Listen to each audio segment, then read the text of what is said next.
Alright, 7 people is fine. That child can sit separately. The one who said this loudly without hesitation was my mother-in-law Jane, who constantly torments me. But this kind of relationship is coming to an end today. At this family gathering, I plan to reveal the hidden secret. My name is Nancy, a 28-year-old chef. After I graduated from vocational school, I started working at a famous Western-style restaurant. I met my husband Mike there, a regular customer.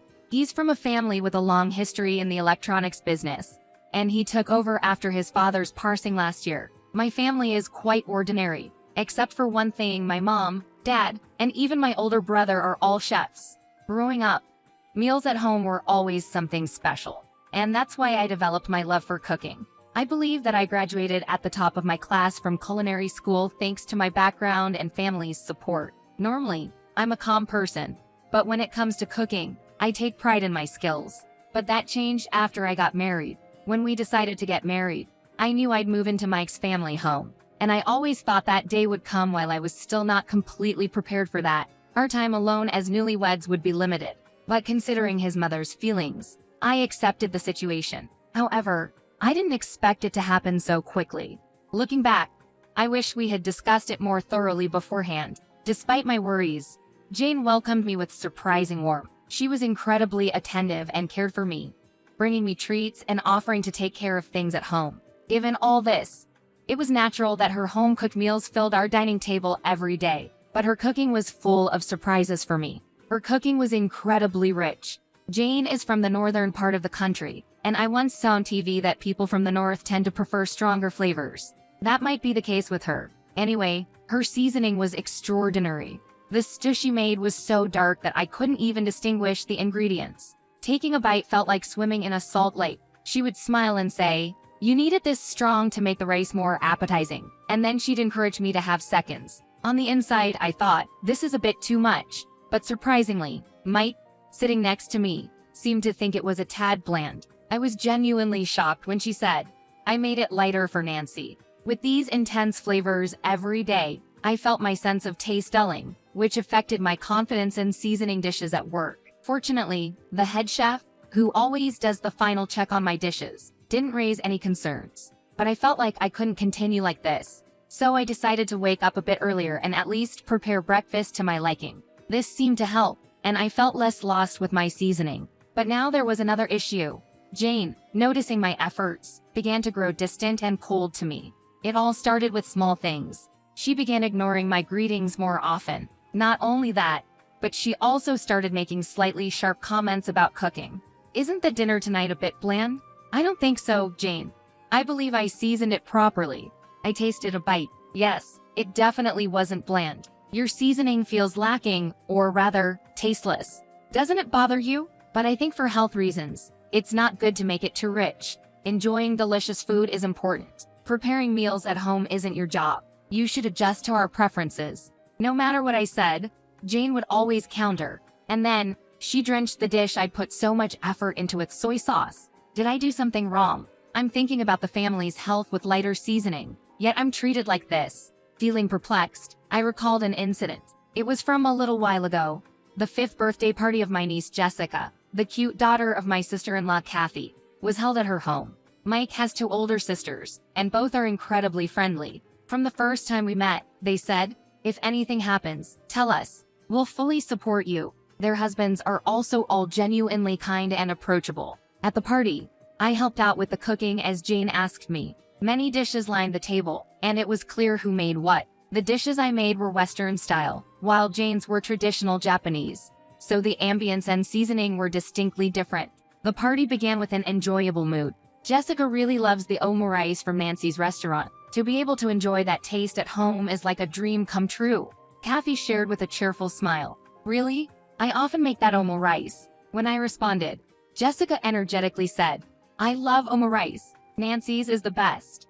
And it brightened the atmosphere instantly. However, Jane seemed a bit out of place. She desperately tried to promote her dish, saying, "Come on, try this. It's Grandma's special stew." But Jessica hesitated, mentioning, "It's a bit too salty for me." After tasting the stew, Kathy's husband grimaced and asked, "Could I have some more water, please?" The atmosphere became somewhat awkward. "Mom, isn't your dish a bit too rich today?" Why not cook with Nancy and learn some seasoning tips from her? Kathy said this with a laugh. To her, her mother's rich cooking was typical, and she might have been joking. But Jane, her face turning red, snapped, "Enough," and retreated from the room. I was so overwhelmed and rendered speechless. In the end, the atmosphere remained tense, and everyone decided to leave early. I did my best to help cook with Jane with good intentions, but I felt as if I inadvertently made things worse eventually. After all, it's sad when someone criticizes a meal you've poured your heart into. That night, I apologized to her, but her response was, "You're just living here, yet you're so presumptuous." My feelings were hurt, but I thought she would have been hurt too, so I tried to understand her and be patient. From the next day, it was evident her attitude towards me changed. She would add copious amounts of seasoning to the breakfast I made, grimacing as she did.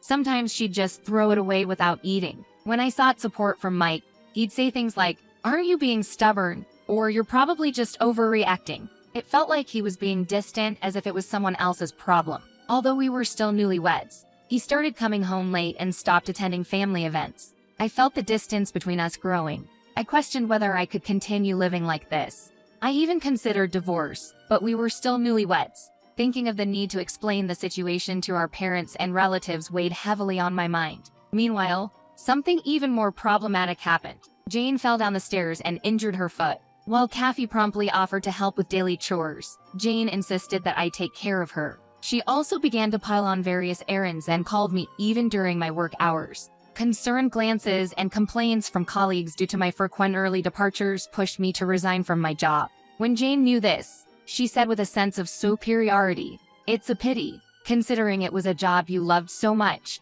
The days that followed were incredibly tough. I was constantly at Jane's beck and call, day and night, leaving me with a little time for myself. Even when I asked for help from Mike, he consistently made implausible excuses, saying he was too busy or staying overnight at the company.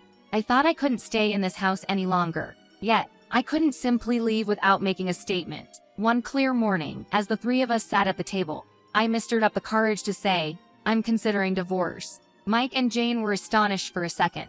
"Why all of a sudden? We've just gotten married. Did I do something wrong? Aren't you misunderstanding something?" Mike was wide-eyed. "Why are you saying this? Asking for divorce without any reason is childish," Jane said with a disgruntled face. I felt belittled by their reactions, but my resolve was firm. "I'm not misunderstanding anything. Mike is constantly away, and Jane seems to only find pleasure in tormenting me. Why would I want to stay in such an environment? I'm going to get a divorce. This decision won't change." My determination took both of them by surprise. "I'm sorry. I'll come home earlier from now on. If you wish, you can go back to your parents' home for a while. But, considering my mother's leg, could you stay here for a bit?" Though Mike said this, his face betrayed some displeasure. I might have been inconsiderate too. "I'm sorry. Can't you stay with us a little longer? Your feelings might change." I simply replied, "Understood." At that moment, I noticed both of them smirking. Like mother, like son, I thought. For a while, Jane stopped her antagonizing behaviors, and Mike genuinely tried to come home earlier. But this peaceful phase didn't last long. Mike's overtime work gradually increased, and Jane's ill temper returned. Despite her purportedly injured foot, she frequently ventured out, wondering about their behavior. I was about to uncover an unbelievable truth. A few days later, my cell phone kept ringing. The calls were from Jane and Mike. Mike's voice was filled with anger. "Where are you? How could you just leave my mother alone like that? You were the one who said I could return to my parents' home, right?" I coldly retorted to my yelling husband.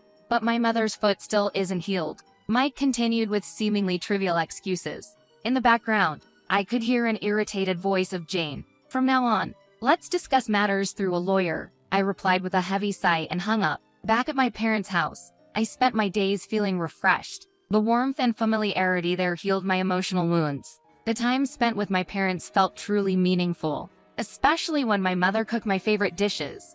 I felt the warmth of her love.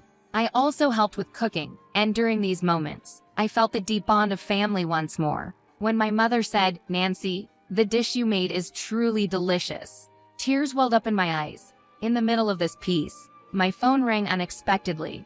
To my surprise, it was from Jane. She apologized for everything she did to me in the past and invited me to her birthday party, which was to be held at a reputed upscale restaurant in town. I felt a mix of feelings but saw it as a good opportunity and decided to attend it. Jane seemed contented and informed me of the time to be there. The following week, on the day of the birthday party, both Jane and Mike were already waiting outside the restaurant. When they noticed me, they both gave me smug smiles. The attendees were the same as the previous party. My two sisters-in-law Kathy and Meg and their husbands, my niece Jessica, me, Mike, and Jane. 8 people in total. Before all of them came to the restaurant, Mike and Jane told me not to inform the family members of our divorce until dinner was over. Then, Kathy, Meg, and their families arrived. Nancy, it's been a while. You seem to have lost a bit of weight. Are you doing okay? Kathy greeted me warmly, just as she always does. Once all the attendees gathered, we opened the door to the restaurant. A staff member quickly noticed and approached us. Your reservation is for 7 people under the name of Jane, correct? I was sure we had 8 people, but Jane chimed in. Yes, 7 is correct. She can sit at a different table, and pointed at me. Looking around, I noticed the surprised expressions of the sisters-in-law and their husbands. In contrast, both Mike and Jane looked smug. So, this was their scheme. How childish are they? Nancy, you've prepared some special surprise, haven't you? Jane teased me with a smirk. Who claims a surprise for themselves at their own birthday party? Perhaps only someone like Jane. Well, if she insists. I thought of a wonderful surprise on the spot. Nancy, do you really have something planned? Even if you don't have to feel too much pressure. Kathy looked concerned. I whispered to her. Yes, indeed. I intended to keep it a secret, but Jane is too harsh. Excuse me, are these seats available? When I inquired with the staff, they kindly offered me a seat. Thankfully, it was out of sight from Jane and Mike. Afterward, the whole group seemed to be enjoying their meal heartily. A special children's menu was served for Jessica, who gleefully exclaimed, "This tastes just like the omelette from Omelette's sister." Kathy also praised the delicious dishes. As for Jane, she boasted, "Ever since this restaurant got a new chef, the flavors have significantly improved. The meat dish that's coming out next is especially outstanding." Mike nodded in agreement. And then, the much-anticipated meat dish began to be served to Kathy, Meg, and their families. For some reason, food was not served to Jane and Mike's table. Perhaps panicking, Jane stopped a waiter, speaking to him with a raised voice. The waiter calmly replied, "Please wait a moment. We will serve it shortly." I watched their exchange with a bit of amusement before I headed to the kitchen to get prepared. A few minutes later, I emerged with a chef's apron on, announcing, "Sorry for the wait." Jane and Mike stared at me in disbelief. "Could it be you? You made the dish, Nancy? Is this a surprise?" Kathy said with a mixture of surprise and delight. Jane and Mike, however, were speechless. I cheerfully placed dishes in front of them, even giving them a wink, saying, "Enjoy." Feeling mischievous, I presented Jane with a special dish. I added an extra touch just for you. The dish was saturated with soy sauce, glistening darkly on the plate. For the finishing touch, I said, pouring even more soy sauce on it. Jane was so stunned she couldn't find words. Then, I set a special menu in front of Mike. "It's a rather unique dish. I hope it energizes you like a battery," I said, placing several actual batteries on his plate. My niece burst into laughter upon seeing it, while Kathy, Meg, and their husbands were expressions of shock mixed with concern. "What kind of service is this? Where's the manager? You're not going to get away with this," Mike yelled. Just then, the restaurant's manager approached, calmly inquiring, "Is there something you're not satisfied with? What are you trying to do here? We are customers of this restaurant. Do you think you can just do this without consequences?" The manager replied with a composed demeanor. "Well, considering your disruption to our business, we are also thinking of pressing charges against you."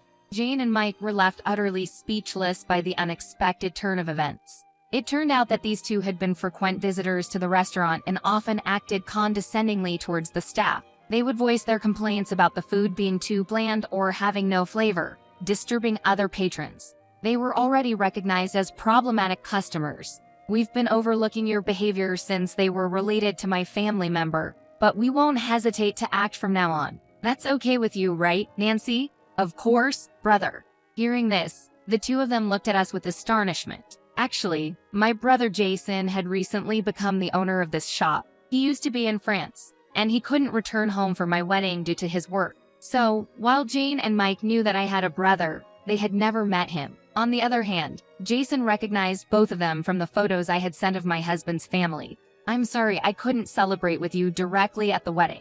I wanted to approach you several times, but you always seemed to be with someone else. In response to this, the two of them showed expressions of sheer disbelief. Predicting that this conversation might take a while, Kathy and Meg suggested to their husbands that they head home first. After seeing them off, they turned to us and suggested, "Can we hear the details?" Though they were smiling, their gaze was serious. I was a bit taken aback seeing Kathy and Meg like this for the first time. Well, it was a meeting with colleagues from the industry. This restaurant is popular around here, so we all decided to try it out, Mike explained. However, a staff member approached him, handing over an earring, saying, "You left this behind during your last visit." Earrings? Were you dining with men who wear those? Kathy asked teasingly, to which I chuckled. It's not like that, Kathy. He has been having an affair with a woman who works at a nearby flower shop, I revealed. Mike's face turned pale. How did you find out? He asked in shock. Actually, I had hired a detective to investigate it some time ago. It turned out my suspicions were correct, and he had been meeting her frequently. This restaurant, in particular, was their favorite spot. I also had photographic evidence of their meetings. I truly love her. Marrying you was a mistake. I'll gladly get a divorce, he declared, not even trying to hide it anymore. For me, who had been considering divorce, it was a welcome response. Fine, but make sure to pay the alimony, I responded. I recently landed a big business deal, so money isn't a concern. He confidently replied. That's good to hear. And as for you, Jane. Until then, Jane had been quiet, but she now seemed agitated. She too was a frequent visitor to this restaurant. Well, my husband is already dead, so it doesn't really matter to me, she exclaimed. At that moment, I revealed another piece of information to her. Jane, I actually had the detective investigate you as well. It seems you've been seeing someone for about 5 years, but your husband only passed away a year ago, right? Hearing this, Kathy and Meg glared at their mother. They had been closer to their father, and they probably felt angered by the revelation. What surprised me was that the detective knew so much about Jane because my father-in-law had once hired him as well. I had to chuckle at the sheer coincidence. Did you really deceive our father for so long? And Mike, how could you betray such a lovely woman like Nancy? Kathy and Meg exclaimed, their eyes filled with a mix of sadness, surprise, and anger. The presence of other customers around us was starting to become noticeable, and we felt it was becoming seriously difficult to continue the conversation in this setting. We proposed reconvening on a different day in a more tranquil location. As I left the restaurant, I exchanged smiles with Jason and the other staff members, sharing a moment of joy and accomplishment. I later learned from my brother that many regulars were at the restaurant that day. After evicting the 2 troublesome guests, the staff reportedly received applause from the other patrons. My brother had only booked a table for 7 in advance, so our plan had been executed perfectly. As might be expected, the 2 of them won't be welcome in my brother's restaurant anymore. A few days later, a private family meeting was set up, and in front of Kathy and Meg, Mike and I signed our divorce papers. I don't care what happens from here on out, Mike said coldly. I can't believe such a troublesome Nancy was my son's wife, especially when I'm supposedly unable to walk, Jane lamented.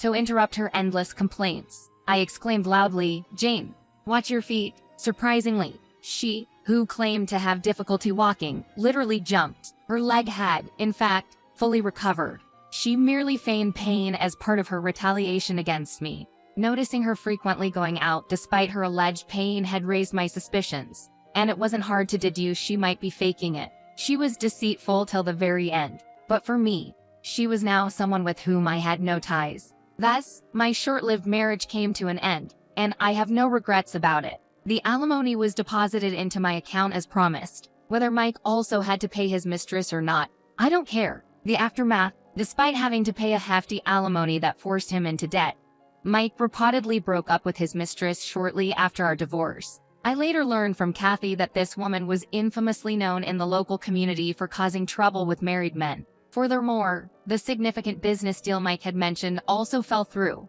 His reputation was quickly tarnished after causing a commotion at Jason's restaurant, and word of the incident reached his business associates. Since the relationship of trust was paramount in their industry, the impending contract was soon off the table. It was all a result of his own actions, and his future professional prospects were likely to be bleak. As for Jane, she too was left by her male companion. Moreover, after seeking medical attention due to health concerns, She found out that her excessive salt intake from her diet was the culprit, and being healthy would now be a challenge for her. It's a natural consequence considering her eating habits over the years. I returned to work at the Western-style restaurant I had once resigned from. Despite all the trouble I had caused them, my former colleagues welcomed me back warmly. Kathy, Meg, and niece Jessica would occasionally come to dine, cheering me on as the omnitrice sister.